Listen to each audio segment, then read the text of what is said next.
नमस्कार। साहित्य कला और संस्कृति की पहली ऑनलाइन वीडियो पत्रिका ताना बाना में आपका स्वागत है।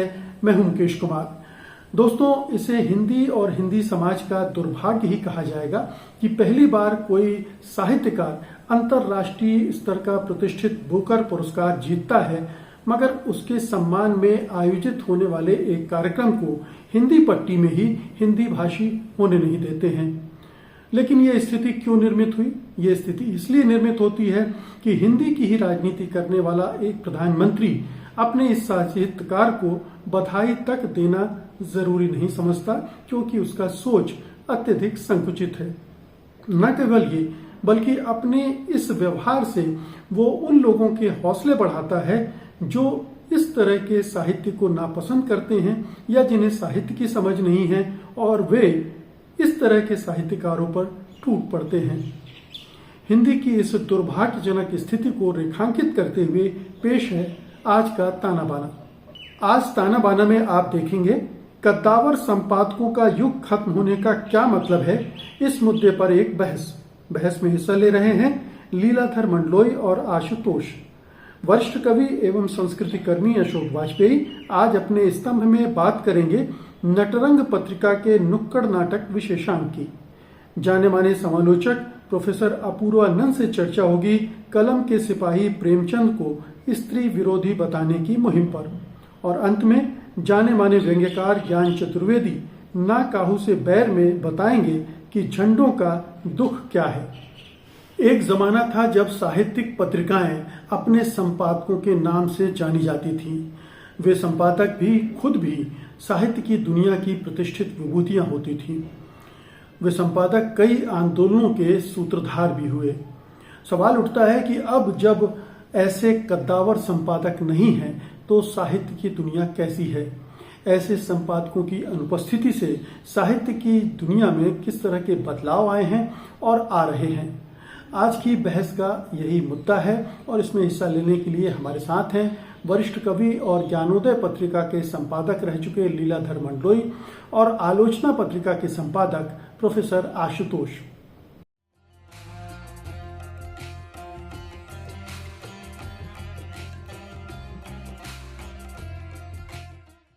आप दोनों का ताना बाना में बहुत बहुत स्वागत है। मंडलोई जी, एक जमाना था जब पत्रिकाएं संपादकों के नाम से जानी जाती थीं। संपादक सर्वे सर्वा होते थे, उनकी एक अपनी प्रतिष्ठा छवि होती थी। वो साहित्य को प्रभावित करने की, नई धाराएं नई प्रवृत्तियां पैदा करने की ताकत रखते थे। आज हम पाते हैं कि उस तरह के संपादक हमारे हिंदी साहित्य में नदारद हैं। इसका क्या मतलब है? क्या उस तरह के संपादकों का युग खत्म हो गया है? मुकेश जी नमस्कार। मुझे लगता है कि ये बात इतनी आसान नहीं है समझने और समझाने के लिए। देखिए, ये बात तो निसंदेह है कि जो परंपरा है पत्रकारिता की, उस परंपरा के पाए के जो लोग और जिस तरह की पत्रिकाएं और जिस तरह का संपादन होना चाहिए, वो आज के समय में नहीं है। हम लोग भारतेंदु से लेकर पराड़कर हैं, प्रेमचंद हैं, बालकृष्ण भट्ट हैं, बाल मुकुंद गुप्त हैं, पंडित प्रताप नारायण मिश्र हैं, शिवपूजन साहा है, बनारसी दास चतुर्वेदी हैं, माखनलाल चतुर्वेदी हैं, माधवराव सप्रे हैं।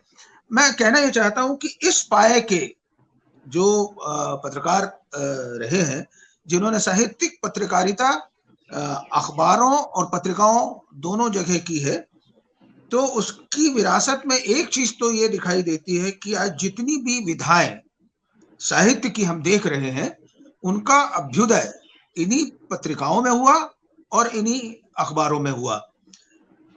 और दूसरी बात यह है कि आजादी के जो मूल्य थे, तो पत्रकारिता, साहित्यिक पत्रकारिता भी उस दौर में एक मूल्य थी और उस मूल्य के लिए उन्होंने कुर्बानियां भी दी, जेल भी गए और ये तमाम चीजें हुई। लेकिन संपादकों के साथ उनके मालिक सदा बने रहे। ये एक तथ्य आजादी के पहले का भी समझना चाहिए, क्योंकि उस समय मालिकों के लिए भी पत्रकारिता एक मिशन थी। अगर हम आजादी के बाद के जीवन को अगर आप देखते हैं पिछले पत्रकार। 3-4 दशकों के पहले की स्थिति को देखें, जब हमारे सामने आगे रघुवीर सहाय और आप उस तरह के राजेंद्र यादव, कमलेश्वर, इस तरह के कद्दावर संपादकों की एक वो देखते हैं, तो उस मुकाबले आज हम एक शून्य पाते हैं। क्या नहीं, ये आपका सही कहना मानना सही है? है। नहीं, आपका कहना जी, सही है और मैं उसी पर आ रहा था। और हम जानते हैं कि माधुरी है, चांद है, सुधा है, हंस है, ज्ञानोदय है, सरस्वती है, वाणी है, कल्पना है। इनमें जो लोग बतौर संपादक रहे हैं, या फॉर दी सेक हम लोग परसाई और मुक्तिबोध को याद कर सकते हैं। इसके अलावा धर्मवीर भारती, मनोहर श्याम जोशी, इनको भी हम नहीं भूल सकते हैं। और इधर आते आते जो चीजें हैं वो नामवर सिंह के पहले परसाई और रमेश बख्शी में दिखाई देती है, और कुछ हद तक आकर थोड़ा बहुत मान जो बचता है वो मुझे लगता है कि अंत में नामवर सिंह की आलोचना को केंद्र में रखकर हम कह सकते हैं। लेकिन 90 दशक की शुरुआत से या उसके बहुत पहले से, जब से पूंजीवाद आया और जब से एक तरह से कमर्शियल पत्रकारिता में, और कमर्शियल पत्रकारिता के साथ जो कमर्शियल मैगजीन्स निकल रही थी उनका बंद होना भी शुरू होता है। धर्मवीर भारती और जी, कमलेश्वर और सारिका से लेकर ये तमाम मैगजीन बंद भी होती है। तो इस पॉइंट को देखा जाना चाहिए कि जैसे जैसे ये साहित्यिक पत्रकारिता कॉमर्शियल क्षेत्र में बंद हुई थी, तो वो एक इंडिकेशन था पूंजीवाद का और संपादकों के रसूख के खत्म होने का। वहां से जी, मैनेजर प्रभावी होते हैं। और जी। अ, मैं ये आपसे सहमत जो हूँ मंडलो जी, मैं आपसे जी, सहमत हूँ। लेकिन जो कारण चाहे जो भी रहे हो, आज स्थिति ये है कि वो संपादक नहीं है, संपादक नाम की उस तरह की संस्था भी नहीं है। तो उसका साहित्यिक पत्रकारिता में क्या असर पड़ा है? देखिए ये बहुत गहरा असर पड़ा, क्योंकि साहित्यिक पत्रकारिता कुछ पत्रिकाओं का नाम नहीं है, वो एक संस्कृति भी है। मतलब साहित्य की संस्कृति का कोई अगर स्पेस निकलता है तो इन पत्रिकाओं से निकलता है। और पत्रिकाओं का नियमित होना बहुत जरूरी है। 90 जी, दशक के बाद पत्रिकाएं अनियमित होती गई है, तो जो संस्कृति का निर्माण उससे होना चाहिए था वो नहीं हुआ। आपकी बहुत सारी पत्रिकाएं सिर्फ विज्ञापन पर आधारित हो गई। विज्ञापनों के मिलने के बाद, मतलब जब मिलना बंद हो गया और जी, दबाव आया सत्ता का, तब लोगों ने एक तरह से विज्ञापन को अर्जित किया पत्रिकाओं के लिए या अखबारों के लिए, और उसके साथ साथ उनका स्वर, जी, वो चाहे साहित्यिक पत्रकारिता का हो चाहे कमर्शियल पत्रकारिता का है, वो बदला है।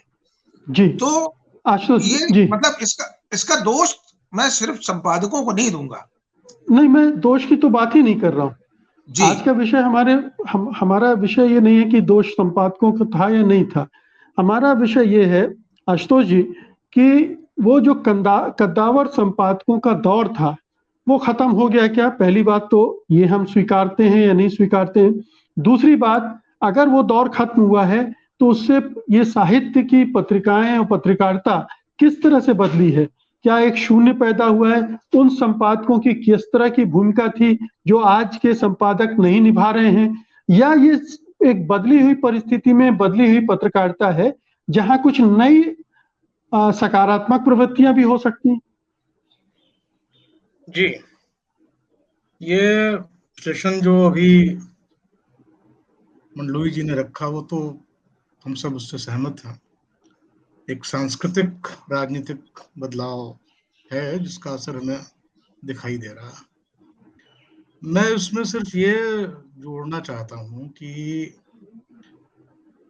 असल में कद्दावर संपादकों या स्टार एडिटर्स और स्टार क्रिटिक्स की जब हम बात करते हैं ना, तो हमें देखना चाहिए कि वो एक दूसरे किस्म का एक लोकवृत्त था जिसमें किसी संपादक का स्टार बनना इसलिए संभव था क्योंकि जो साहित्यिक पत्रिका थी उसकी केंद्रीयता संभव थी। ये संभव था आज से 40 साल पहले, 30 साल पहले, कि एक पत्रिका हो, कोई दो पत्रिका हो, और वो एक दो पत्रिकाएं उस भाषा समाज के पूरे बौद्धिक, रचनात्मक, साहित्यिक स्पेस को डोमिनेट करें। उसकी वजह से ये संभव है, उन संपादकों के लिए संभव था कि वो ये तय कर सकते थे किसको लेखक बनाएंगे, किसको नहीं बनाएंगे, किस रचना को आगे बढ़ाएंगे, किसको नहीं बढ़ाएंगे, क्या एजेंडा होगा, एजेंडा सेट कर सकते थे वो, और किस तरह की बहसें चलेंगी, ये सब सेट कर सकते।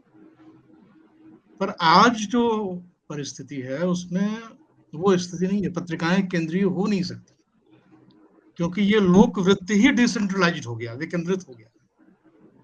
और ये जो विकेंद्रित हुआ है वो, उसमें टेक्नोलॉजी तो एक बात है कि भाई अब आपके पास टेलीविजन है, आपके पास सोशल मीडिया है, आपके पास हजारों ब्लॉग्स हैं, ई पत्रिकाएं हैं।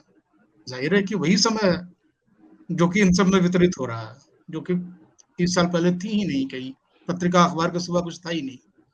तो ये तो इसका एक पक्ष है। लेकिन वैसे भी जिस तरह से आवाजों की जो बहुलता आई है, अगर एक पत्रिका है तो उसने एक साहित्यिक संस्कृति बनाई है जो चल रही है। उसमें पता चला कि अगर हम हिंदी के संदर्भ में बात करें तो आदिवासियों की आवाज नहीं है, दलितों की आवाज नहीं है, महिलाओं की आवाज नहीं है, या जिनको हम कहते हैं इतर लिंगी समुदाय हमारा है, उनकी आवाज नहीं है।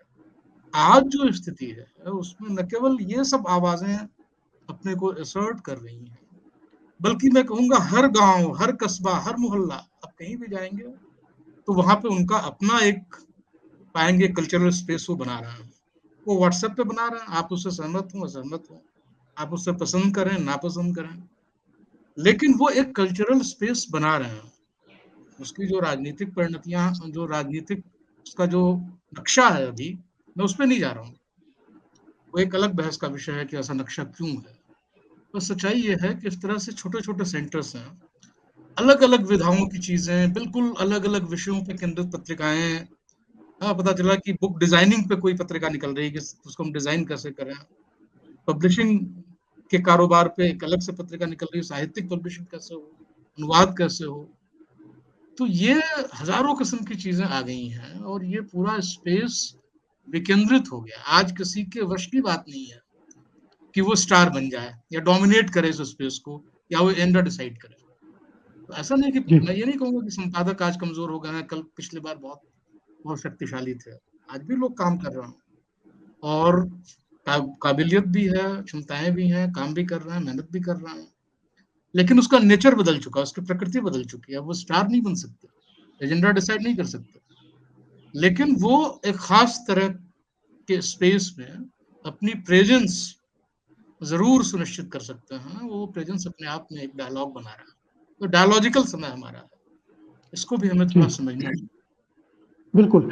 मैं दरअसल इसी तरफ खींच रहा था सबको कि एक समय एक दौर था उस तरह के संपादकों का बनना। संपादक नाम की संस्था भी मजबूत थी, उन्हें मालिकों से भी संरक्षण प्राप्त था, सहयोग प्राप्त था, और वो पूर्ण रूप से खुद भी एक बहुत ही बौद्धिक किस्म के पढ़े लिखे और रचना कर्म में लगे हुए लोग थे, जिनकी वजह से उनकी एक छवि स्टार वाली जो आपने बात की वो बनती थी, और उसका अच्छा और बुरा दोनों असर भी पड़ता था। मैं कहूंगा कि कद्दावर संपादक का होना अगर अच्छी बात है तो उसके बुरे भी, जिस पर आपने ध्यान भी दिलाया कि अब ज्यादा बहुलता है, ज्यादा विकेंद्रीकृत है, और वहां एक संपादक एक तानाशाह की तरफ भी हो सकता था, होता रहा होगा, निरंकुश होता रहा होगा, जो अपने हिसाब से सब कुछ सेट कर रहा होगा। तो ये जो एक तो उस दौर की संपादकीय व्यवस्था और आज की संपादकीय व्यवस्था, इन दोनों की तुलना कैसे करेंगे मंडलोई जी, इस पर आपकी टिप्पणी।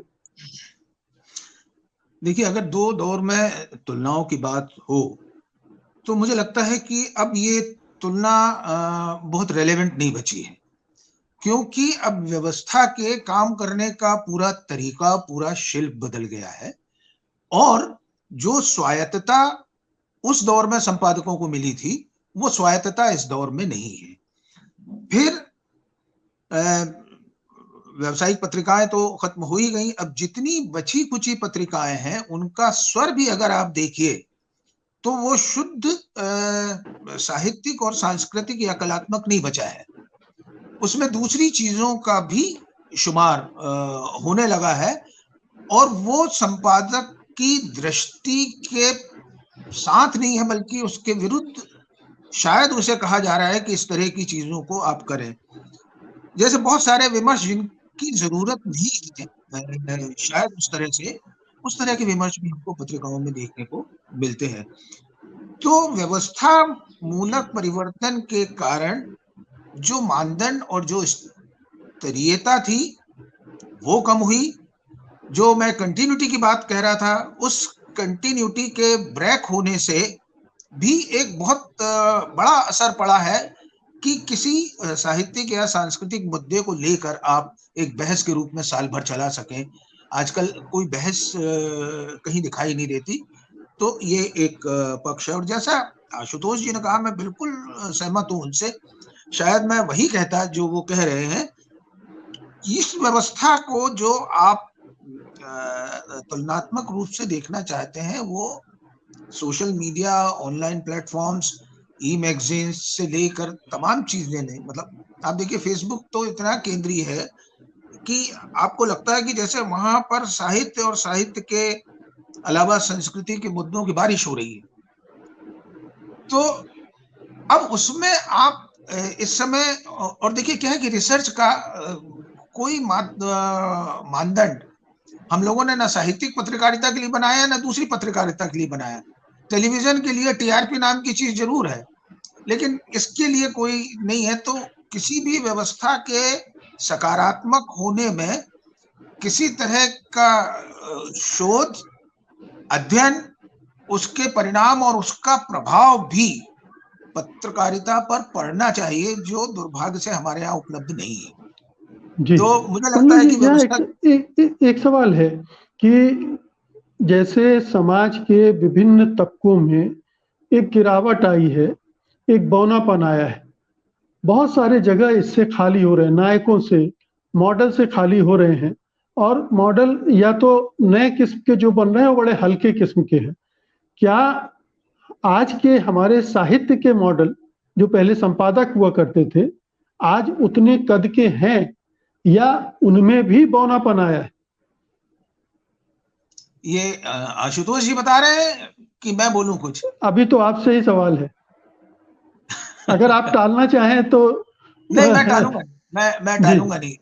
देखिए क्या है, अगर आप मुक्तिबोध से आज के किसी संपादक की तुलना करेंगे, अज्ञे से करेंगे, सर्वेश्वर से करेंगे, या राजेंद्र माथुर से करेंगे, या सुरेंद्र प्रताप सिंह से करेंगे दूसरे इलाके में, तो मुझे लगता है कि यहाँ तक कमलेश्वर को वो सारी चीजें मिली हुई थी, या गैर साहित्यिक उसमें परसाई को लीजिए। तो देखिए ये जो नाम थे और उनका जो स्टारडम था, वो स्टारडम नहीं है, और आज उन स्थितियों के कारण वो बन भी नहीं सकता, भले ही संभावनाएं कितनी हो। क्योंकि 90s के बाद, स्टारडम की बात नहीं कर रहा हूं मैं, उस कोटि के संपादकों की बात कर रहा हूं, उस कोटि के संपादकों की बात कर रहा हूं जी। मैं संपादकों के बारे में ही बोल रहा हूं। जैसा कि आशुतोष जी ने कहा था कि एक स्टारडम संपादकों का होता था, तो वो स्टारडम वो उन्होंने मानक और प्रतिमान के संदर्भ में कहा था, जिसको संकेत आप कर रहे हैं।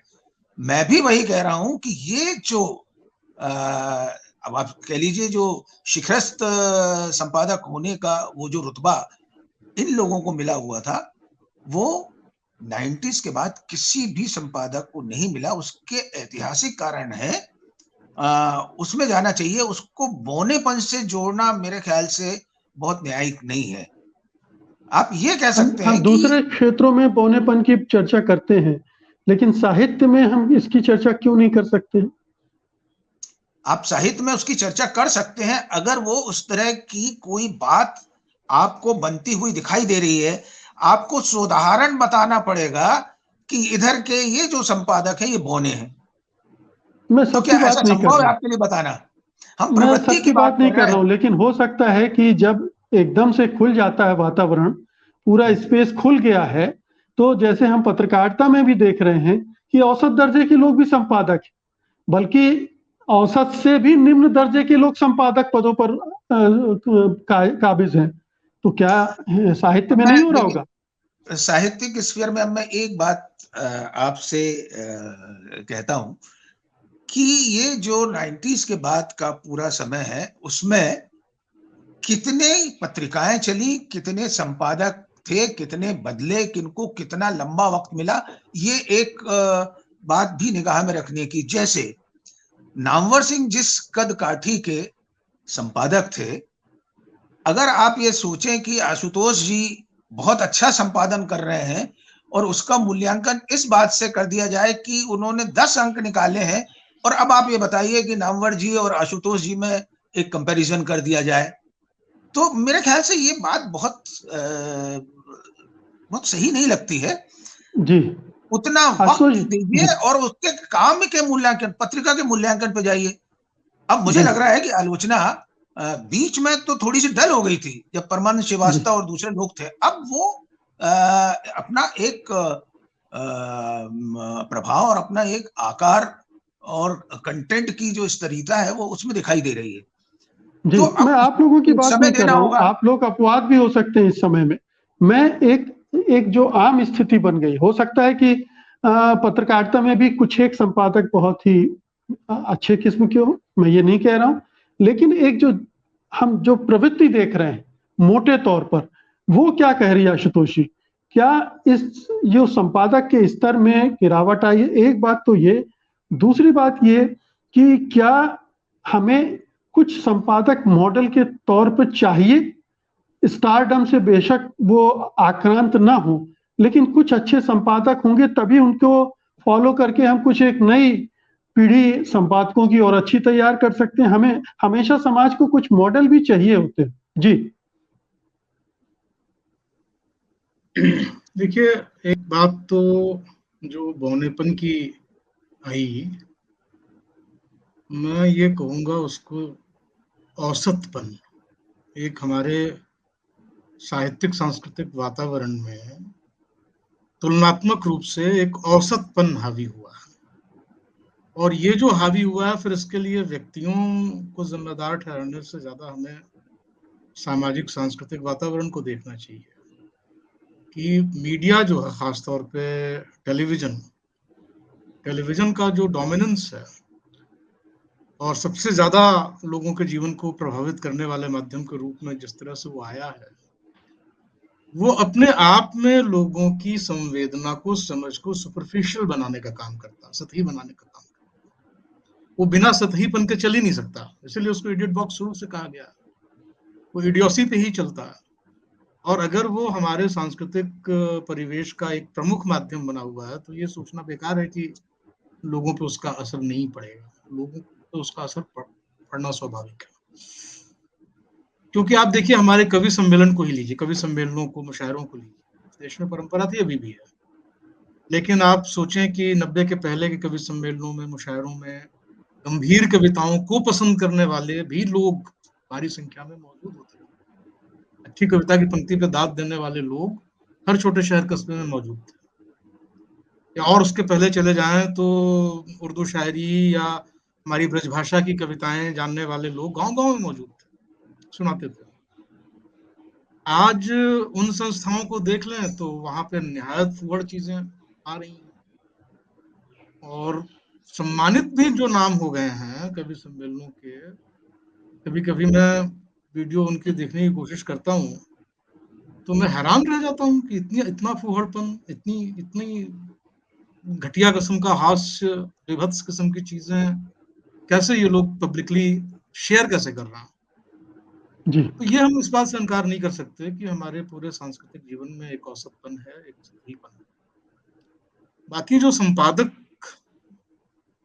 की भूमिका है, तो ये भी समझना चाहिए कि आज एक संपादक बहुत आरक्षित है, सिर्फ इस बात के नहीं कि मालिक उसको सपोर्ट कर रहा है कि नहीं कर रहा, या मालिक उससे क्या चाह रहा है, उसको मैनेजर बना रहा है कि नहीं बना रहा है। मैं खुद अपने अनुभव से कह रहा हूँ कि हम आलोचना पत्रिका निकाल रहा हूँ, और मैं बिल्कुल बेधड़क ये बात कह सकता हूँ कि हमारी पत्रिका पे, हमारे प्रकाशन का, उनके मालिकों का कोई दबाव नहीं है।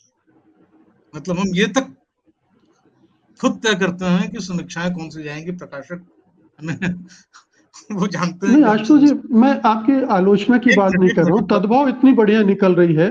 पहल अभी बंद हो गई है, लेकिन वो भी हाल हाल तक इतनी अच्छी पत्रिका के तौर पर हमारे सामने थी। ऐसी जी, कई और पत्रिकाओं का नाम भी हम ले सकते हैं, ले सकते हैं, लेकिन जब हम बिल्कुल। पूरे परिदृश्य की बात कर रहे होते हैं तो ये अपवाद हैं।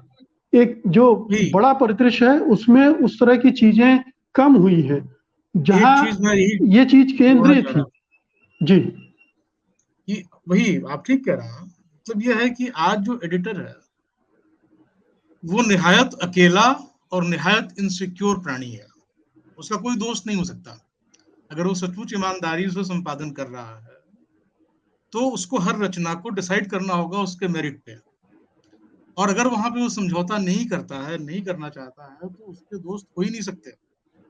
वो हर समय दुश्मनों से घिरा होगा और पावरफुल लोगों से, लॉबियों से घिरा होगा, उनके निशाने पे होगा, उसकी उपेक्षा होगी, उसके खिलाफ अभियान चलाए जाएंगे। और वो पाठक वर्ग जो 30-40 साल पहले था, जिसकी ताकत से एक संपादक पूरे समाज से लोहा ले सकता था, वो पाठक वर्ग अब उस तरह से संगठित और मुखर नहीं है। वो पढ़ रहा है, सब कुछ पढ़ रहा है, पढ़ने की संस्कृति में इजाफा हुआ है, कमी नहीं आई है। ये एक भ्रम है कि कमी आई है, लोग खूब पढ़ रहे हैं क्योंकि किताबें अब आसानी से उपलब्ध हो जा रही हैं, फटाफट लोग ऑनलाइन किताबें मंगा रहे हैं, कहीं चर्चा सुनी, पढ़ ली। तो पहले किताबें उपलब्ध नहीं हो पाती थी, पत्रिकाएं उपलब्ध नहीं हो पाती थी, तो लोग पढ़ तो रहे हैं। लेकिन आप अब ये नहीं सुनेंगे, जैसे ये सभी लेखकों को भी कही कि कोई चीज आपने अच्छी लिख दी है या कोई अंक बहुत अच्छा आ गया है तो उसकी एक ऐसी टंकार पैदा हो जाए, उसकी लोग चर्चा करने लगे कि उस पर ध्यान चला जाए, आप इसकी आशा नहीं कर सकते। जी ये भी इस मतलब विकेंद्रित समय का शायद एक सच है। जी। तो मंडलो जी, क्या हम ये भी एक निष्कर्ष निकाल सकते हैं कि वो जिस तरह की पत्रिकाएं थी, क्योंकि वो पत्रिकाएं ही नहीं रही, इसलिए वैसे संपादक भी नहीं रहे। जिस पैमाने पर मैं मतलब आलोचना, तद्भव, ये तो सीमित पाठकों तक पहुंचने वाली पत्रिकाएं हैं। लेकिन जो सारिका थी, धर्मयुग थी, हिंदुस्तान थी, ये पत्रिकाएं उस तरह की थी जो लाखों में छपती थी और उसको लाखों लोग तक पहुंचते थे, पढ़ते थे। और उस चूंकि ये वो पहुंच थी, इसलिए वो ताकत थी, और उनके संपादकों की पहचान भी उतनी बड़ी थी, उनका आकार प्रकार भी इसीलिए इतना बड़ा था। आज चूंकि वो पत्रिकाएं नहीं है, इसलिए उस तरह के संपादक भी हमको नहीं दिखते हैं। बेशक अच्छे संपादक हमारे यहाँ हैं। आप बात एकदम सही कह रहे हैं। और एक चीज और समझनी चाहिए कि जिन संपादकों की बात हम कर रहे हैं वो प्रैक्टिसिंग लिटरेरी पर्सन और कल्चरल पर्सन थे। समाज में उन्होंने एक समानांतर भूमिका का निर्वाह किया। आज जब आप इस स्फीयर में बात कर रहे हैं तो क्या प्रैक्टिसिंग जो साहित्यकार जिनके अपने मूल्य थे, जिनकी अपनी दृष्टि थी, जिनकी अपनी वैचारिक सोच थी, क्या उस तरह के संपादक आज दो तो जो हमारे भी सामने पत्रिकाएं हैं, निकल रही हैं उसमें है? नहीं है। दो तो हमारे साथ बैठे हुए हैं। नहीं, अब हम लोगों की बात नहीं, हम तो एक बड़े परिदृश्य की बात कर रहे हैं। जी तो एक तो ये देखना पड़ेगा, दूसरा ये भी देखना पड़ेगा कि संपादक आजकल हो कौन रहे हैं। जो शिक्षण संस्थानों में है वहां के लोग अधिकांश रूप से संपादक के रूप में आ रहे हैं। उनको आप फुल टाइम प्रैक्टिसिंग साहित्यकार नहीं कह सकते। ये एक एकेडमिक वाला मामला है और एक उस परंपरा का मामला है जिसमें आप कद्दावर संपादकों को शुमार कर रहे हैं। तो ये दो बुनियादी चीजें हैं जिसको वो औसतपन कह रहे हैं आशुतोष जी। मैं उनकी उस बात से सहमत हूं।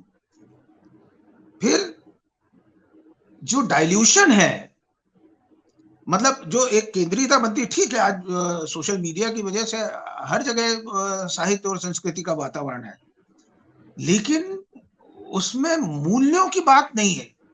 वहां एक ऐसी मूल्य विहीनता भी है जो जहां जहां मूल्य है उनको ढक लेती है, क्योंकि उसका जो परसेंटेज है, उसका जो एक तरह से कंटेंट है वो इतना ज्यादा है कि अच्छी चीजें वहां ढकी जा रही हैं, अच्छे लिखने वाले ढके जा रहे हैं, और अच्छे जिनकी वैचारिक समझ है वो लोग केंद्र में नहीं आ रहे। उनको ये मीडियम और ये समय और सत्ता के ये टूल्स हाशिए पर डाल रहे हैं। तो जी जिस तरह के लोग आने चाहिए वैसे लोग नहीं आ पा रहे हैं, ये जी बिल्कुल सही बात है। औसतपन की बात भी सही है, जी लेकिन जहां पर अभी भी मैं कह रहा हूं कंटिन्यूटी है, चाहे जैसे आप अखिलेश की बात कर रहे हैं, या वागर्थ में भी एक कंटिन्यूटी है। नया ज्ञानोदय तो अब लगभग बंद ही हो गया है, उसकी एक बड़ी उज्जवल परंपरा थी, कल्पना, सरस्वती, चांद, ये, लेकिन इनमें से कुछ सरस्वती अब नए रूप में आई है, तो ये वो सरस्वती या वो कल्पना अगर दोबारा आ जाए तो वो नहीं हो सकती, वो जिन मूल्यों जी पर समय वो बदल गया है बिल्कुल। अंत में समय बदल गया है, आशुतोष क्योंकि उनके वो जब अंक आप इधर के देखते हैं और पुराने देखते हैं तो एक बुनियादी फर्क समय के अनुसार भी दिखाई देता है, संपादन के हिसाब से भी दिखाई देता है, और संपादन में स्टैंड लेने के हिसाब से भी दिखाई देता है। अब बहुत सारे संपादक तो संपादकीय लिखते ही नहीं है, तो जी उनकी दृष्टि और विचार का क्या पता चले। बिल्कुल। तो आशुतोष जी, अंत में एक छोटा सा सवाल कि चूंकि एक संपादक होता है तो वो फिल्टर करता है चीजों को, एक गेट कीपर की तरह एक कसौटी पर रखता है, चीजों को प्रकाशित करता है। अब चूंकि खुला खेल फर्रुखाबादी हो गया है, कोई भी अपना कहीं भी प्रकाशित कर सकता है, कहीं भी अपना चैनल खोल सकता है, कोई यूट्यूब पर कोई अपना पोर्टल खोल सकता है, और वहां पर कोई जरूरी नहीं कि अच्छे संपादक बैठे हों, तो कोई भी सामग्री जा रही है।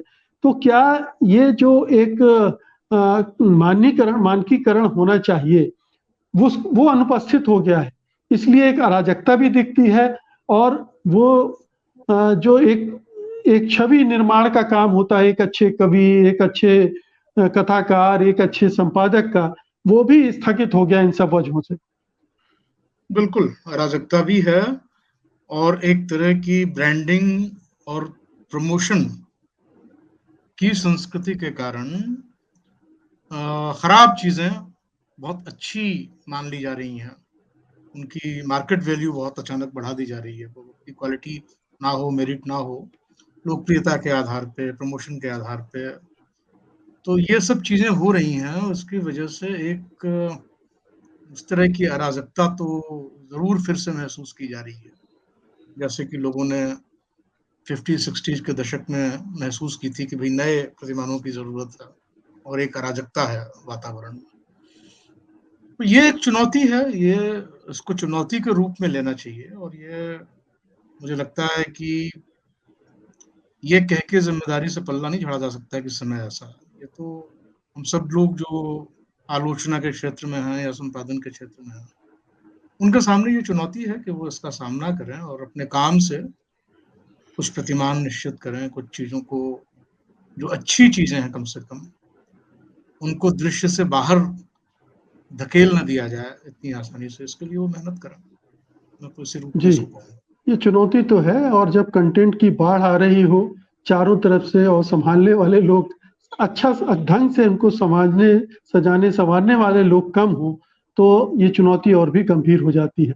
बहुत बहुत शुक्रिया आज की इस दिलचस्प चर्चा में हिस्सा लेने के लिए आप दोनों का धन्यवाद। नमस्कार।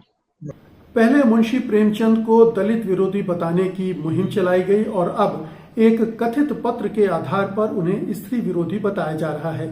क्या है इस मुहिम का मकसद और कौन लोग हैं इसके पीछे? जाने माने समालोचक प्रोफेसर अपूर्वानंद ने प्रेमचंद के साहित्य पर काफी काम किया है, तो आइए उनसे जानते हैं कि वो इस बारे में क्या सोचते हैं।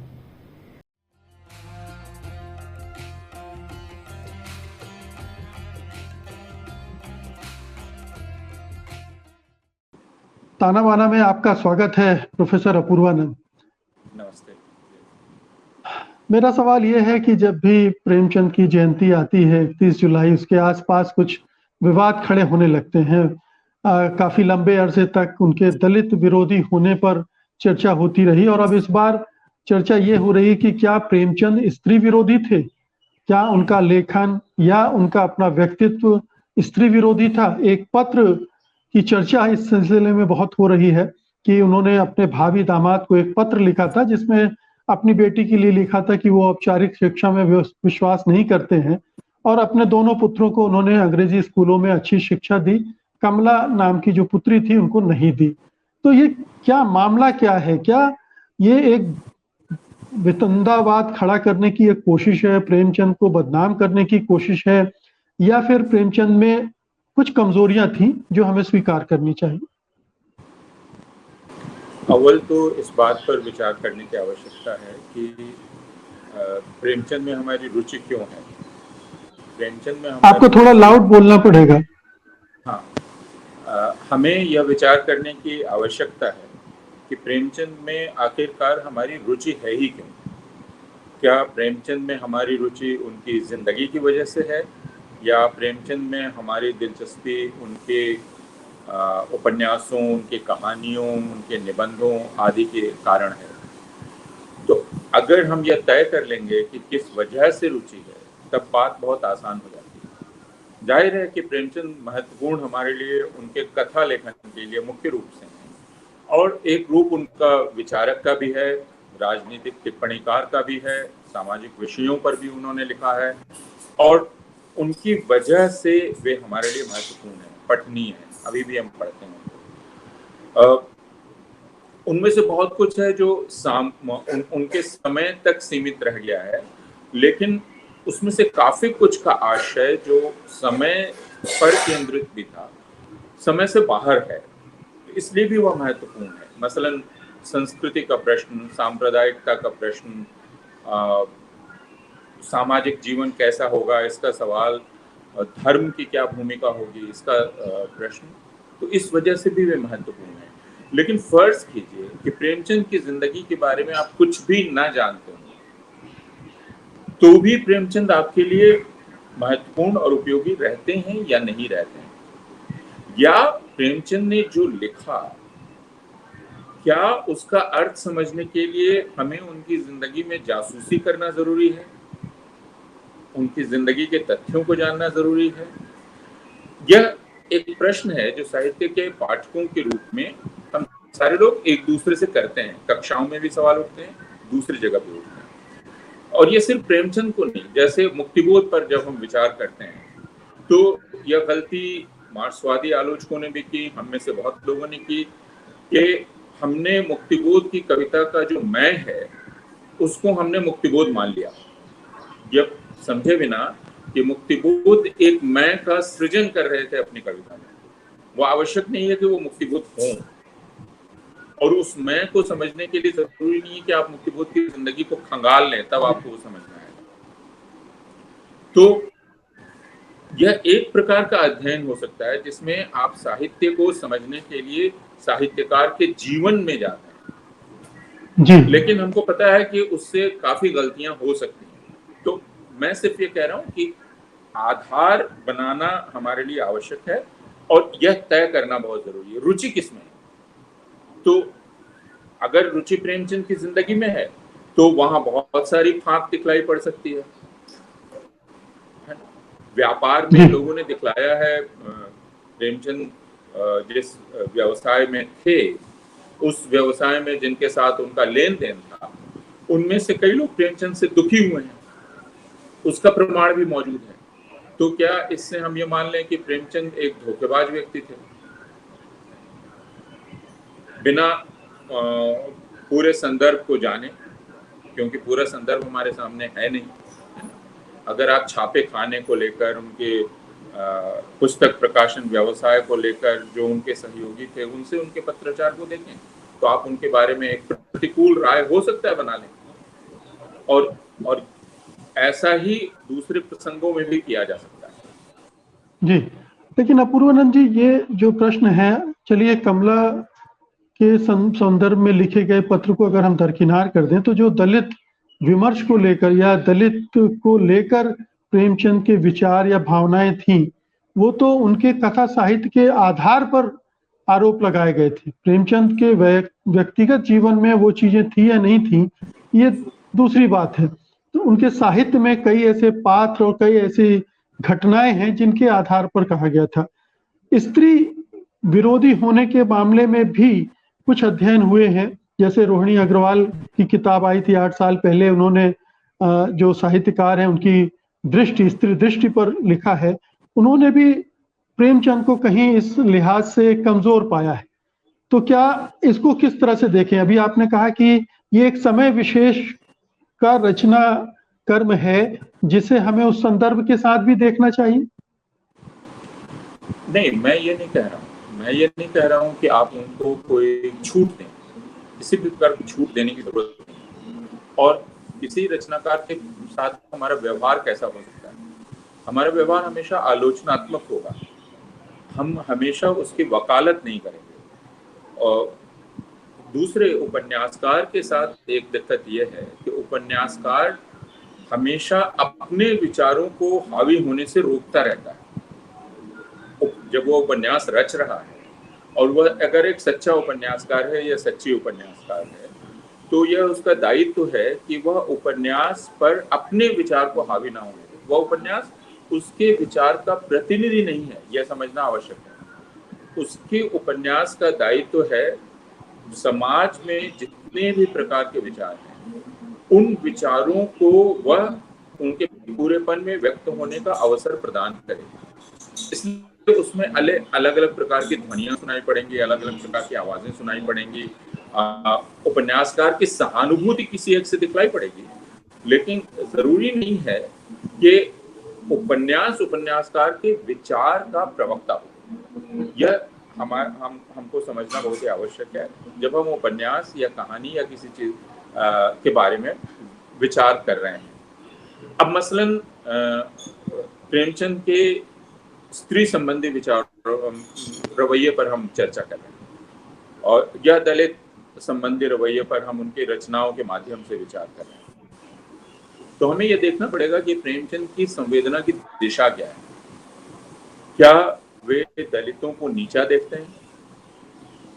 क्या दलित समुदाय के प्रति उनकी सहानुभूति नहीं है? जिसने भी ठाकुर का कुआं कहानी पढ़ी है, उस ठाकुर और ठाकुर का कुआं कहानी महाड़ सत्याग्रह के कुछ पहले चली, जो बाबा साहब अम्बेडकर ने किया था, आपको पता है। और उनका यह कहना था कि ऐसा नहीं है कि अगर हम इसका पानी नहीं पिएंगे तो हम मर जाएंगे, लेकिन हम सिर्फ यह साबित करने के लिए इस पानी को पीना चाहते हैं कि हम बराबर हैं। जो इसका पानी पी रहे हैं हम उनके बराबर हैं, तो हम उसके बिना भी जिंदा रहेंगे। लेकिन ठाकुर का कुआं में तो वो जीवन मरण का भी प्रश्न है। आप स्पष्ट रूप से देख सकते हैं कि प्रेमचंद की सहानुभूति किसके साथ है, वो किसके साथ खड़े हैं, और जो सवर्ण समुदाय है उसके प्रति उनका रवैया क्या है। ब्राह्मणों पर प्रेमचंद का जो आक्रमण है, जिसके चलते उनको मुकदमा भी झेलना पड़ा था, मोटेराम शास्त्री नाम के चरित्र का उन्होंने सृजन किया, जिससे ब्राह्मण बहुत नाराज हुए।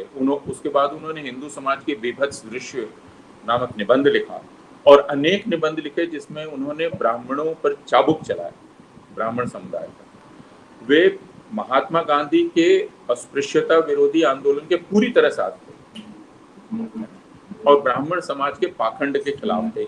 इसमें तो कोई किसी भी प्रकार की कोई दुविधा ही नहीं है। अगर आप उनकी कहानियों के अलावा उनके निबंधों को भी पढ़ेंगे तो ये बात बिल्कुल साफ है, दिन के उजाले की तरह या पानी की तरह साफ है यह बात। तो दलित विरोधी होने का आरोप हास्यास्पद आरोप है और इस पर दलित विचारक भी लिख चुके हैं, बात कर चुके हैं। अब यह हमारे लिए समझना बहुत आवश्यक है कि जैसे महात्मा गांधी भीमराव अंबेडकर नहीं है, वे नहीं हो सकते हैं, वे गांधी हैं, उसी तरह प्रेमचंद दलित लेखक नहीं हो सकते हैं। प्रेमचंद तो दलित लेखक जो लिखेंगे उसका जो मूल्य होगा वह बिल्कुल अलग है। दोनों से हम एक प्रकार की अपेक्षा नहीं करेंगे। उसी तरह से प्रेमचंद स्त्रीवादी लेखक नहीं है।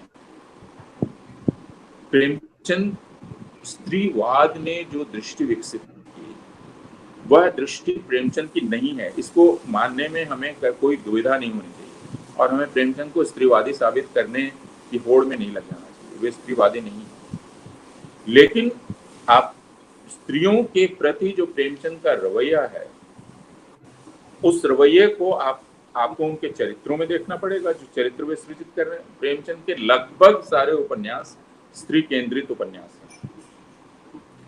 प्रेमचंद के अध्येताओं ने यह बात देखी है, नोट की है कि प्रेमचंद के स्त्री पात्र उनके पुरुष पात्रों के मुकाबले अधिक दृढ़ हैं, मजबूत हैं, अधिक जुझारू हैं, उनमें अधिक जीवट भी है।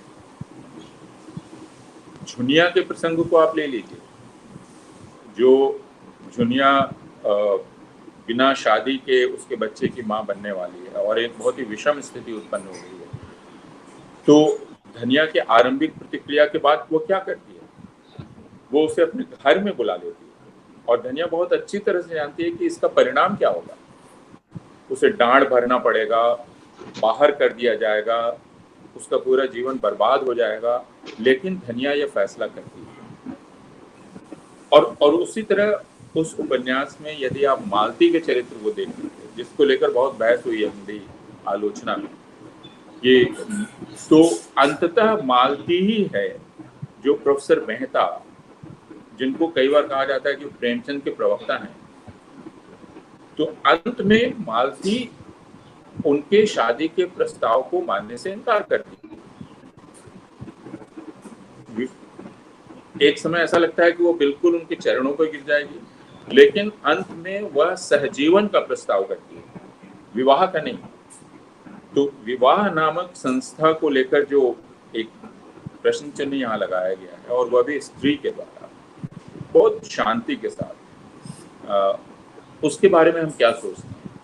या आप कर्मभूमि उपन्यास को देखिए। कर्मभूमि उपन्यास में जो प्रमुख पात्र है मरकाम, और दूसरी पात्र है उसकी पत्नी सुशीला, सकीना को देखिए, मुन्नी को देखिए, ये सारी पात्र बहुत ही मजबूत पात्र हैं, बहुत ही मजबूत पात्र हैं। और उनके मुकाबले जो तथाकथित नायक है वो बहुत कमजोर चरित्र का साबित होता है।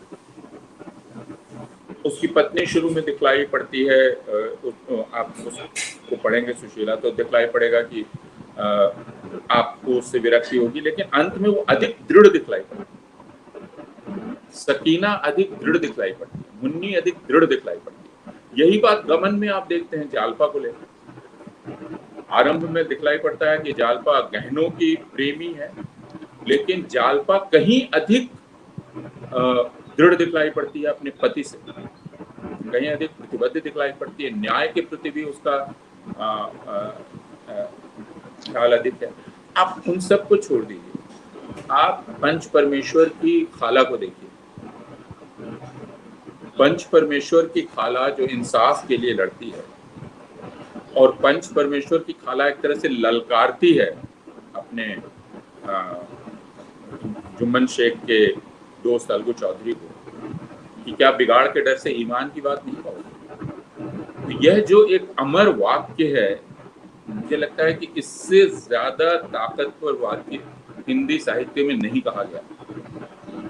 यह ताकतवर वाक्य किसी पुरुष ने नहीं कहा। यह ललकार आखिर एक औरत की ललकार है कि क्या ईमान के डर से, बिगाड़ के डर से ईमान की बात नहीं कहोगे। तो अब और ऐसे चरित्रों की भरमार है प्रेमचंद, स्त्री चरित्र की, औरत के चरित्र, उससे उनके तो रवैये। अपूर्वा जी, क्या आपको लगता है, जैसा कि मैं इससे जुड़े लेख प्रतिक्रियाएं पढ़ रहा था, कि ये जो कुछ भी चल रहा है, खासतौर से ये बाद वाला जो स्त्री वाला मसला है, उसमें दो तरह की कोशिशें हो रही हैं। एक तो ये कि कैसे प्रेमचंद को खारिज किया जाए, उन्हें खारिज किया जाए, और दूसरा उनको हिंदूवादी बताया जाए। कोई एक लेख है जिसमें प्रेमचंद का हिंदू मन, इस तरह की चीजें भी कही जा रही हैं। उनके साहित्य में वैसी चीजें भी ढूंढी जा रही हैं जो मौजूदा सत्ता विमर्श को उसको सूट करती हैं। क्या एक एजेंडा ये भी चल रहा है? हम जानते हैं कमल किशोर गोयनका किस विचार के हैं, क्या करते रहे हैं, और अगर आज वो प्रेमचंद के प्रति इतने उत्सुक हैं और उन पर टिप्पणियां कर रहे हैं तो उनकी क्या उनका क्या लक्ष्य हो सकता है? देखिए, प्रेमचंद तो यहाँ तक कहते हैं कि आप लड़कियों को विवाह के लिए बाध्य मत कीजिए। तो विवाह को वे अंतिम लक्ष्य भी लड़कियों का नहीं मानते हैं, वे सलाह देते हैं। तो उनको स्त्री विरोधी अभी जो भी बहस चल रही है, वह बहस कहीं से साहित्यिक बहस नहीं है। मैं इसे साहित्य के बाहर की बहस कहूँगा, जिसमें प्रेमचंद को एक बनाया गया है कि आप उनके इर्द गिर्द एक बहस चला सकते हैं, और इसमें कोई टिकाऊपन नहीं है और इस बहस में कोई प्रतिबद्धता नहीं है, ये काफ़ी सतही है। तो इस पर कितना वक्त हमें खर्च करना चाहिए, ये भी एक प्रश्न है। लेकिन जैसा मैंने कहा कि जो साहित्य में रुचि रखते हैं उनके लिए यह साहित्य को देखने के नज़रिए का सवाल है। आप पढ़ेंगे कैसे किसी को, यह हम जैसे अध्यापकों के लिए सवाल रहता है, पाठकों के लिए प्रश्न रहता है कि किसी को भी पढ़ेंगे कैसे। और क्या आप साहित्यकार को जब पढ़ते हैं तो आप हमेशा उसके साथ सहमत ही हो जाएंगे। कोई भी रचना इसलिए हमारे लिए महत्वपूर्ण होती है कई बार कि हम उसे अस्वीकार करते हैं, यानी किसी रचना में इतना दम हो कि वो अस्वीकार करने लायक भी हो। मैं अभी प्रेमचंद की किसी रचना की बात नहीं कर रहा हूँ, क्योंकि बाकी रचनाएं नजरअंदाज की जा सकती हैं। अब तोल्स्टॉय को लेकर ही बहुत बहस हुई है, लियो तोल्स्टॉय को लेकर, और लेखिकाओं ने ऐसा लिखा है कि अन्ना कारेनिना को लेकर जो तोल्स्टॉय ने किया वह एक पुरुष लेखक कर सकता था। तो आप इसका मतलब है कि वह इतना ताकतवर चरित्र है या इतना ताकतवर उपन्यास है कि उससे आगे के रचनाकार जूझने को बाध्य हैं। यह शक्ति सारे रचनाकारों में नहीं होती है, आप उसे छोड़ के बढ़ जा सकते हैं। तो एक तो बात यह है। दूसरी कि प्रेमचंद हिंदूवादी हैं, इससे ज्यादा मैं फिर हास्यास्पद बात कुछ नहीं हो सकती। जो प्रेमचंद मनुष्यता का अकाल जैसा लेख लिख रहे हैं, जिसको छापने में बहुत परेशानी हुई उस वक्त, जिस लेख में वे बहुत साफ लिख रहे हैं कि दरअसल इस देश की दिक्कत यह, और ये 1932 का ध्यान रखिए, आज से 90 वर्ष पहले का, और 90 वर्ष पहले 100 वर्ष पहले वे लिख रहे हैं, परेशानी इस देश की यह है कि इस देश में चूंकि बहुमत हिंदुओं का है, बहुसंख्या हिंदुओं की है, तो कांग्रेस पार्टी ने भी ये मान लिया है कि उसे किसी प्रस्ताव पर पहले मुसलमानों से बात नहीं करनी है। तो वह किसी भी प्रस्ताव पर मुसलमानों को शामिल नहीं करती है, क्योंकि वह यह मान लेती है कि अगर हिंदू तैयार हो गए तो प्रस्ताव पारित हो जाएगा, काम हो जाएगा। और प्रेमचंद इस तरीके को गलत मानते हैं। वे कहते हैं कि ये एक सम्मिलित राष्ट्रीयता इससे नहीं बन सकती। वे हिंदुओं को फटकारते हैं कि मुसलमानों के प्रति जो उनका रवैया है छूत छात का, अलग रखने का, उस रवैये की जड़ दरअसल उनके जातिवाद में है, जिसकी बुनियाद अलगाव है और छूत छात है। तो प्रेमचंद में तो इसको लेकर कोई द्वंद्व ही नहीं है ना।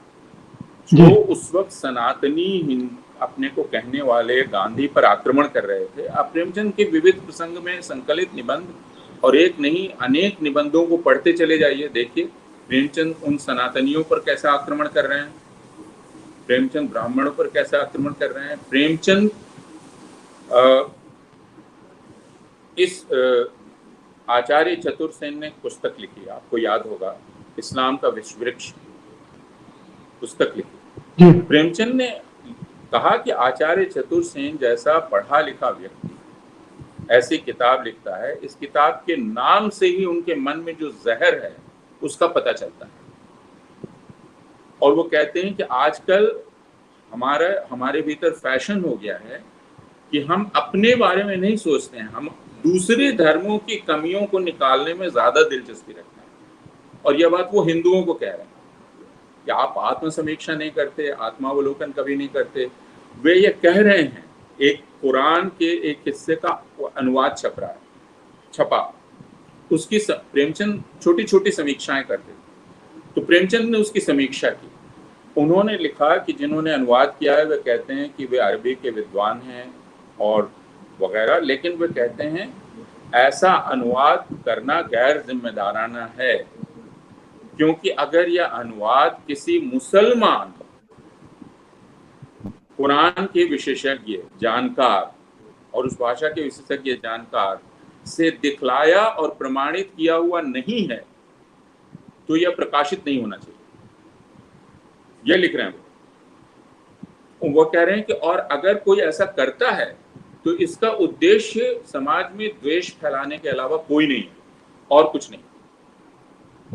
तो प्रेमचंद तो दो ही लोगों की तुलना की जा सकती है। अगर आप नेहरू को छोड़ दें, राजनीति में महात्मा गांधी और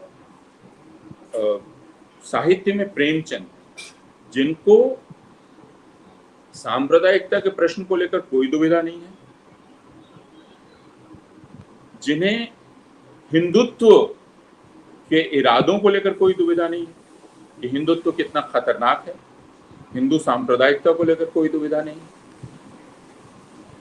प्रेमचंद खिलाफत के मामले में गांधी का समर्थन करते हैं और वो ये कहते हैं कि ये बड़े दुख की बात है कि हमारे हिंदू लोगों ने और कांग्रेसी नेताओं ने भी गांधी की भावना को नहीं समझा और खिलाफत के पक्ष में वे नहीं खड़े हुए उस तरह जैसे गांधी खड़े हुए हैं। ये वे लिख रहे हैं। शुद्धि का अभियान चला था, आपको याद होगा, मलकान सरस्वती की शुद्धि का अभियान चला था, उसकी उन्होंने आलोचना की। वे कह रहे हैं तबलीग एक चीज है, हर किसी को धर्म प्रचार करने का अधिकार है, लेकिन उसका उद्देश्य धर्म प्रचार होना चाहिए, उसका उद्देश्य अपनी संख्या बढ़ाना नहीं होना चाहिए। तो इसलिए वे तबलीग के बारे में कहते हैं कि वह तो धर्म प्रचार है, वह समझ में आता है, लेकिन शुद्धि धर्म प्रचार नहीं है, वह अपनी संख्या बढ़ाने का एक अभियान है, इसलिए वह शुद्धि के खिलाफ है। और फिर वे कांग्रेसी नेताओं की आलोचना करते हैं कि आपको शुद्धि की जितनी कठोर आलोचना करनी चाहिए, आपने शुद्धि की उतनी कठोर आलोचना नहीं की। तो प्रेमचंद को लेकर कोई दुविधा हो, इसका मतलब यह है कि अब हम चूंकि सिर्फ प्रचार पर जीवित रहते हैं, हम सीधे किसी को पढ़ना नहीं चाहते, और दूसरे की अब हम सतही बहसों में अपना वक्त लगाना चाहते हैं। आखिर प्रेमचंद को पढ़ने का मतलब होगा उनसे जूझना, यह समझना कि सुमन नाम का चरित्र कैसे बन रहा है, सुमन की पूरी यात्रा कैसी है, यह समझना कि जालपा की पूरी यात्रा कैसी है, मुन्नी की, सकीना की, इन सब की यात्रा कैसी है, यह देखना। या सोफिया को आप देख लीजिए, सोफिया का चरित्र देखिए रंगभूमि में, या बाकी औरतों का चरित्र देखिए, उस यात्रा की जटिलता को समझना। हम चाहते हैं कि हमें द्विआयामी पात्र मिल जाए। हम तो उपन्यासकार का काम द्विआयामी पात्र देना नहीं, उपन्यास का काम जिंदगी की जटिलता को आपके सामने पेश करना। जी, अपूर्वानंद जी, बड़े विस्तार से आपने प्रेमचंद के विचारों के बारे में बताया और उनकी जो स्त्री की समझ है उसको भी स्पष्ट किया। मुझे लगता है कि आपसे अलग से प्रेमचंद पर बात करनी पड़ेगी। आपने तो एक श्रृंखला में सत्य हिंदी के लिए लेख भी लिखे हैं और उसके लिए बहुत थोड़ा सा वक्त चाहिए। आपसे चर्चा करके इस पर हम आगे प्लान करेंगे, लेकिन ये बहुत स्पष्ट कर दिया आपने कि प्रेमचंद के बारे में जो कुछ कहा जा रहा है या जो अभियान चलाया जा रहा है वो कितना खोखला है। बहुत बहुत शुक्रिया आपका, धन्यवाद आज की चर्चा के लिए। 4 दशक पुराने नुक्कड़ नाटकों की यात्रा के बहुत सारे आयाम हैं और उन पर लगातार विचार भी होता रहा है। रंगमंच की जानी मानी पत्रिका नटरंग ने हाल में नुक्कड़ नाटकों पर एक विशेषांक निकाला है। जाने माने संस्कृति कर्मी अशोक वाजपेयी इस विशेषांक के बहाने नुक्कड़ नाटकों की यात्राओं पर विचार कर रहे हैं। आइए देखते हैं उनका स्तंभ, दूसरी आवाज।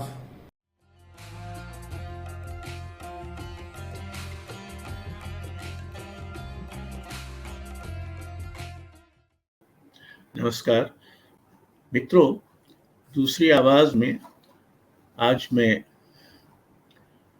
एक पत्रिका के विशेषांक पर बात करना चाहता हूं। पत्रिका है नटरंग, जो पिछले कई दशकों से हिंदी में रंगमंच पर एकाग्र सबसे दीर्घजीवी पत्रिका है। उसका नया विशेषांक नुक्कड़ नाटक पर है। ये नुक्कड़ नाटक लगभग 4 दशक पहले रंगमंच की एक नई विधा के रूप में प्रकट हुआ था और वो 3-4 तरह की मुक्ति लेकर आया था। एक तो वो नुक्कड़ पे हो सकता था, यानी कहीं भी हो सकता था, सड़क पर, कोने में, किनारे पर, मोड़ पर, नुक्कड़ पर। तो जो रंगमंच के साथ ये है कि उसके लिए बहुत तामझाम चाहिए और रोशनी चाहिए और मंच चाहिए और सभागार चाहिए, ये सब जो चीजें थी उनसे ये विधा मुक्त थी। दूसरा, ये विधा बहुत स्पष्ट और मुखर रूप से राजनैतिक और सामाजिक समस्याओं और सरोकारों को लेकर थी। उसमें अंतर्जगत और मनोविज्ञान और इस तरह की ज्यादा बारीक विषयों के लिए कोई जगह नहीं थी। तीसरी बात ये थी कि वो एक संदेशवाहक रंगमंच था। उसका काम मनोरंजन करना इतना नहीं था जितना कि आपको सच्चाई के किसी ऐसे पहलू से परिचित कराना था जो आपको थोड़ा परेशान, विचलित करे। चौथी बात ये थी कि नुक्कड़ नाटक के दर्शक स्थिर नहीं थे। लोग आते जाते थोड़ी देर रुक जाते थे, देखते थे, अगर उनका दिल लग गया तो पूरा देखते थे, वरना चल पड़ते थे, दूसरे आ जाते थे। तो ये जो दर्शकों की अस्थिरता थी, उनकी जो निरंतर गतिशीलता थी, उसने भी नुक्कड़ नाटक के शास्त्र को प्रभावित किया। ये सब बातें मुझे इसलिए भी सूझ रही हैं कि आज से लगभग 40 वर्ष पहले जब मैं भारत भवन में था, तब भारत भवन में पहला और संभवतः अंतिम राष्ट्रीय नुक्कड़ नाटक समारोह हुआ था।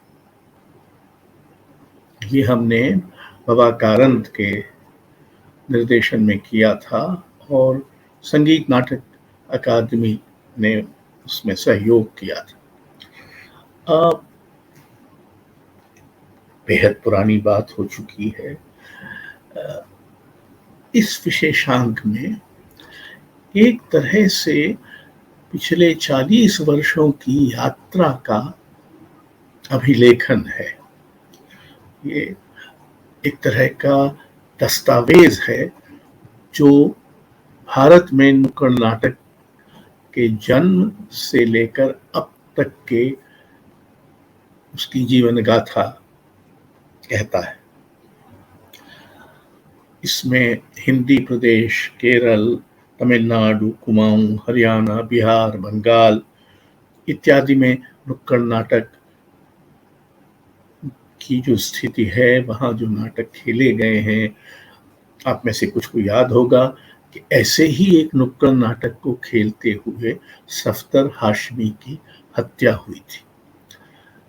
यानी नुक्कड़ नाटक लोगों को इतना उत्तेजित भी कर सकता है कि अभिनेता की या निर्देशक की या नुक्कड़ नाटक करने वालों के साथ शारीरिक सलूक तक होने लगे। तो एक तरह का जोखिम नुक्कड़ नाटक में है जो संभवतः अधिक सुनियोजित सभागारों में होने वाले नाटकों के अभिनेताओं को नहीं होता। इसमें 8 पूरे नुक्कड़ नाटकों के आलेख भी प्रकाशित हैं और ये जानकर एक तरह का संतोष होता है कि नुक्कड़ नाटक बहुत सारे उन लोगों ने भी किए हैं जो आमतौर पर संभवतः रंगमंच में कभी ना आते, और उन्होंने तो किए ही हैं जो रंगमंच में सुप्रतिष्ठित थे।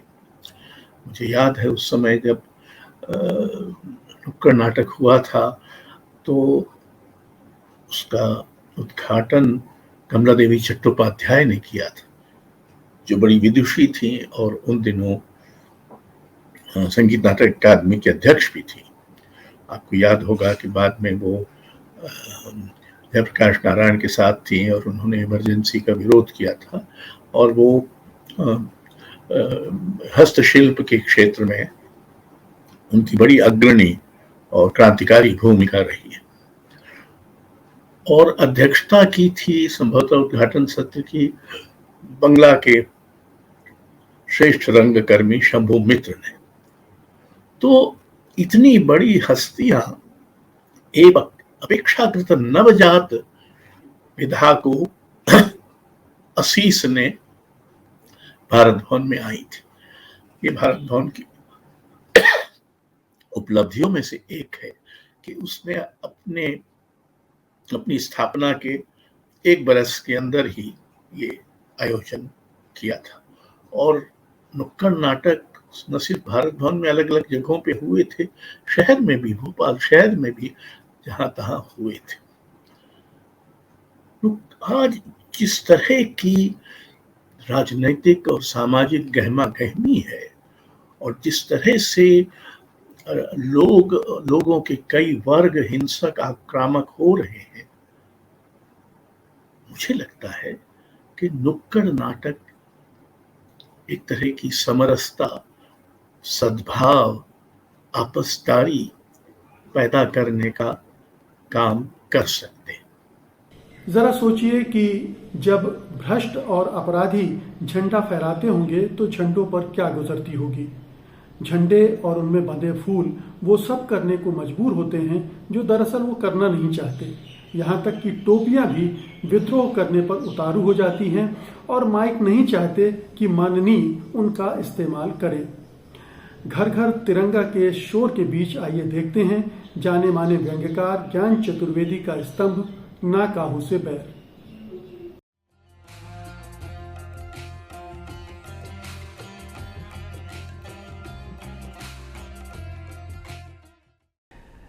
तो मेरी रचना का शीर्षक है फिर भी दिल है हिंदुस्तानी। और सोच ये है मेरी कि स्वतंत्रता दिवस पर जब झंडा फहराने, झंडा का आमतौर पर कौन फहरा रहा है? कोई बड़ा अफसर, कोई बड़े नेताजी, जिनके बारे में जग जाहिर है कि वो स्वतंत्रता दिवस पर बातें बड़ी बड़ी करते हैं, पर उनके व्यक्तिगत जो जीवन में है बहुत भ्रष्टाचार है। वो झंडा क्या सोचता होगा इन हाथों से जब उसका झंडा वंदन होता है? तो ये थीम समझ लीजिए। तो मैं पढ़ता हूँ रचना। गांव के स्कूल में स्वतंत्रता दिवस मनाया जा रहा है। जिले से आया कोई छोटा अफसर, स्थानीय पंचायत का कोई एक छुट भैया नेता और उसके चेले चपाटे, हेडमास्टर, पीटी सर, अध्यापक गण, इनकी भीड़ है और तिरंगा झंडा ये है। अफसर ने डोरी पकड़ी और नेताजी को इशारों से अपने करीब आमंत्रित किया और दोनों ने मिलजुल कर डोरी खींच दी। झंडा डोरी और प्रोटोकॉल की सीमाओं से बंधा हुआ है। डोरी को खुलने खुली, झंडे की गिरहें खुली, लहराने लगा। उसे लहराना ही पड़ा, वरना तिरंगे का ऐसा कोई मन नहीं था। ऐसा बदमाश अफसर, ऐसा कमीना नेता, मैं इनके हाथ से क्यों झंडा फहराया जाए? और झंडे में बंधे जो फूल हैं उनका तो कहना ही क्या।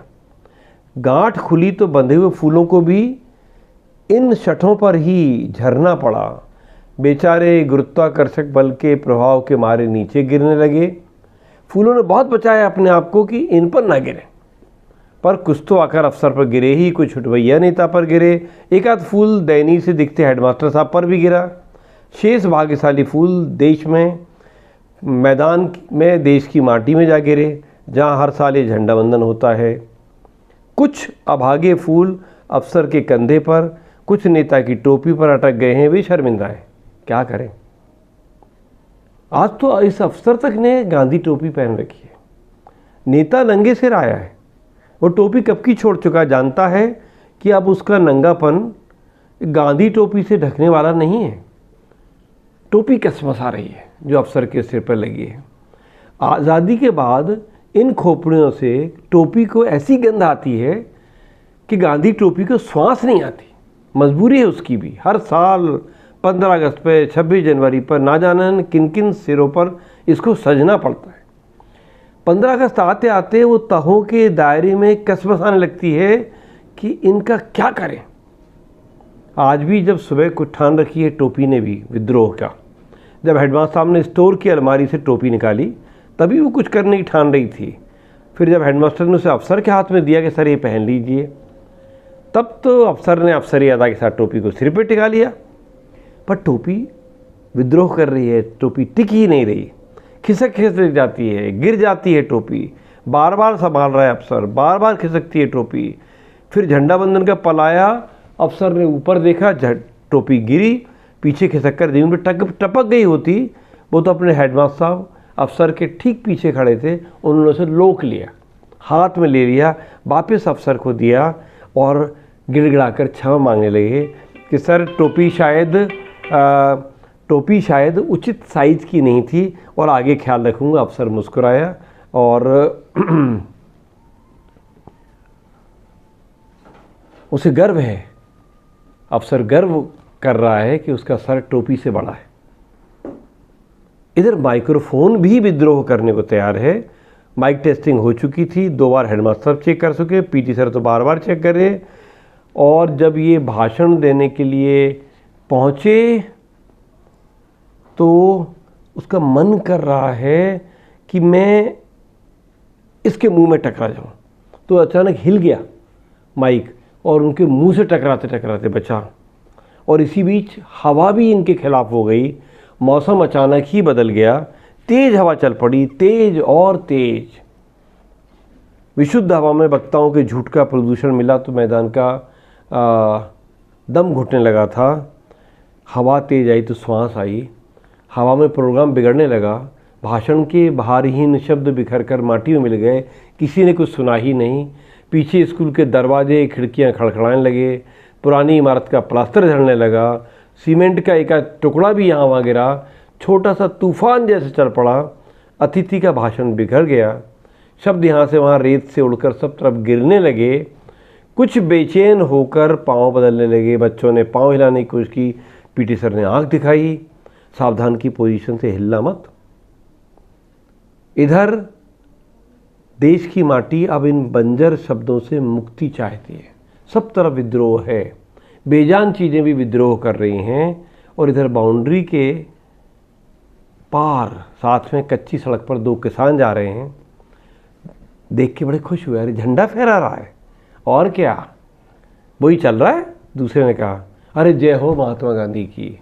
पहला श्रद्धापूर्वक बोला और झंडे ने ये सुना तो वह शान से लहराने लगा। जब तक आम जन में ये श्रद्धा है तब तक ही आशा है तिरंगे को। धन्यवाद। ताना बाना में आज बस इतना ही। आज का अंक आपको कैसा लगा हमें जरूर बताइएगा। हमें आपकी प्रतिक्रियाओं का इंतजार रहता है।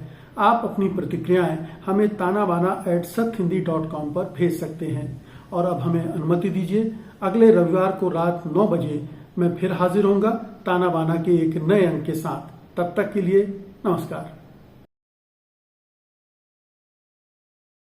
सत्य हिंदी का ऐप डाउनलोड करें गूगल प्ले स्टोर पर।